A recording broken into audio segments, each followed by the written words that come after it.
Assalamualaikum warahmatullahi wabarakatuh.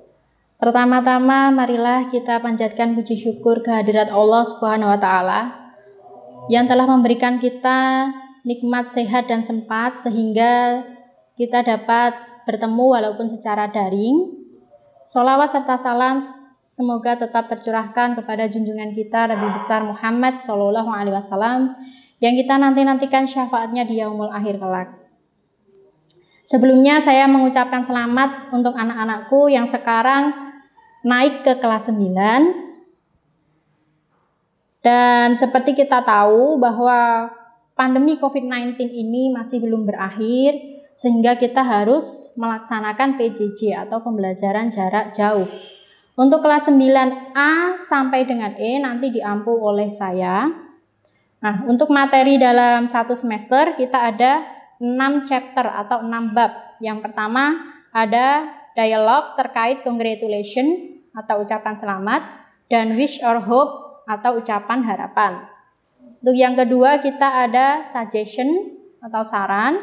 Kemudian yang ketiga ada label brosur. Yang keempat ada procedure text. Untuk procedure text nanti kita bagi menjadi dua, how to make something sama how to use something. Yang kelima ada present continuous dan past continuous. Dan yang terakhir ada present perfect. Nah, anak-anakku, saat belajar bahasa Inggris saya harap kalian mempunyai 2 buku, 1 buku untuk catatan dan 1 buku untuk tugas. Saat PJJ pembelajaran jarak jauh nanti akan ada materi dan ada beberapa soal. Jadi untuk materi nanti kalian salin di buku catatan, untuk tugas kalian kerjakan di buku tugas. Jangan lupa berikan tanggal di setiap materi yang diberikan. Apabila nanti ada kesusahan atau kesulitan, kalian dapat bertanya.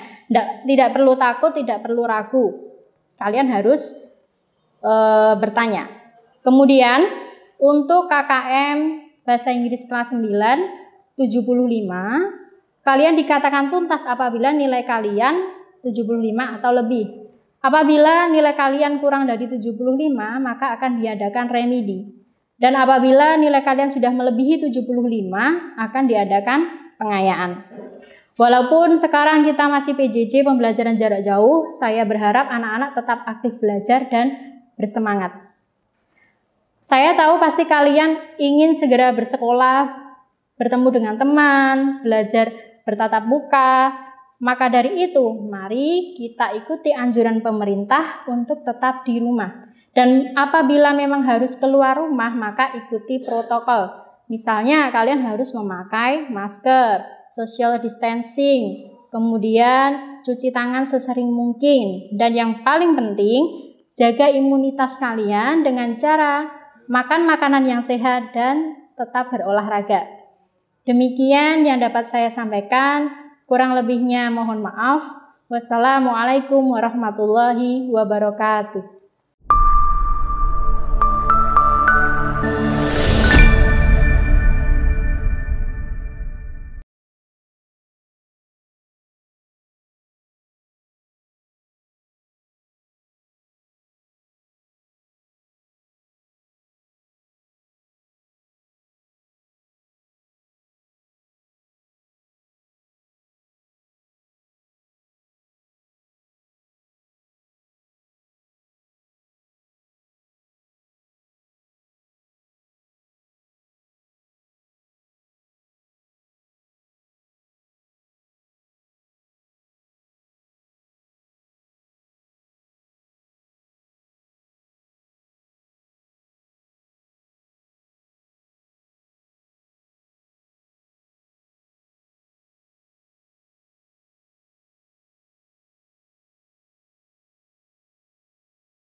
Assalamualaikum warahmatullahi wabarakatuh. Pertama-tama marilah kita panjatkan puji syukur kehadirat Allah Subhanahu wa taala yang telah memberikan nikmat dan sempat sehingga pagi hari ini kita dapat bertatap muka walaupun secara daring. Sholawat serta salam semoga tetap tercurahkan kepada junjungan kita Nabi besar Muhammad SAW yang kita nanti-nantikan syafaatnya di yaumul akhir kelak. Perkenalkan, nama saya Fitri Widianingsih. Anak-anak bisa memanggil saya Bu Fitri. Di sini saya mengampu kelas 7, khususnya kelas 7A, B, dan C. Nanti untuk kelas 7D dan E akan diampu oleh Bu Feti. Anak-anakku, seperti kita tahu bahwa pandemi COVID-19 sekarang masih belum berakhir, sehingga kita harus melaksanakan PJJ atau pembelajaran jarak jauh. Nanti saat PJJ atau pembelajaran jarak jauh, materi akan disampaikan secara bergantian antara saya dan Bu Feti. Untuk materi dalam satu semester, kita ada 4 chapter atau 4 bab. Yang pertama adalah greeting atau sapaan. Kemudian yang kedua ada introduction, perkenalan, seperti yang saya lakukan saat ini. Kemudian yang ketiga ada time, waktu. Yang terakhir ada plural singular. Plural singular apa itu? Nanti kita akan bahas di chapter 4 atau di bab 4. Anak-anak tidak perlu takut belajar bahasa Inggris. Bahasa Inggris itu menyenangkan. Jadi nggak perlu minder. Kalau belum bisa, anak-anak bisa menanyakan kepada saya. Nah, untuk KKM Bahasa Inggris, kita ada nilai 75. Jadi dikatakan tuntas apabila anak-anak mencapai nilai 75 atau lebih. Apabila anak-anakku nilainya tidak cukup 75, maka kita akan mengadakan remedi. Dan untuk nilai yang sudah lebih dari 75 akan kita adakan pengayaan. Untuk pembelajaran bahasa Inggris, saya harap anak-anak mempunyai 2 buku. Yang pertama untuk catatan dan yang kedua untuk tugas. Nah, saat PJJ pembelajaran jarak jauh, saya berharap anak-anak tetap aktif dalam belajar. Apabila ada materi yang disampaikan, catatlah di buku catatan. Kemudian apabila terdapat soal, maka kerjakan di buku tugas. Dan jangan lupa, setiap materi yang disampaikan itu kalian tulis tanggal di paling atas, supaya memudahkan kalian belajar dan besok dapat dicek oleh saya ketika sudah masuk atau pembelajaran tatap muka. Kemudian anak-anak pasti ingin cepat-cepat belajar di sekolah, bertemu teman-teman, kemudian belajar bersama di kelas. Maka dari itu, mari kita ikuti anjuran pemerintah untuk tetap di rumah, dan apabila harus keluar rumah, maka selalu gunakanlah masker dan jaga kebersihan. Seseringlah cuci tangan menggunakan sabun dan air mengalir, kemudian jaga imunitas dengan makan makanan sehat dan juga berolahraga. Demikian yang dapat saya sampaikan, kurang lebihnya mohon maaf. Wassalamualaikum warahmatullahi wabarakatuh.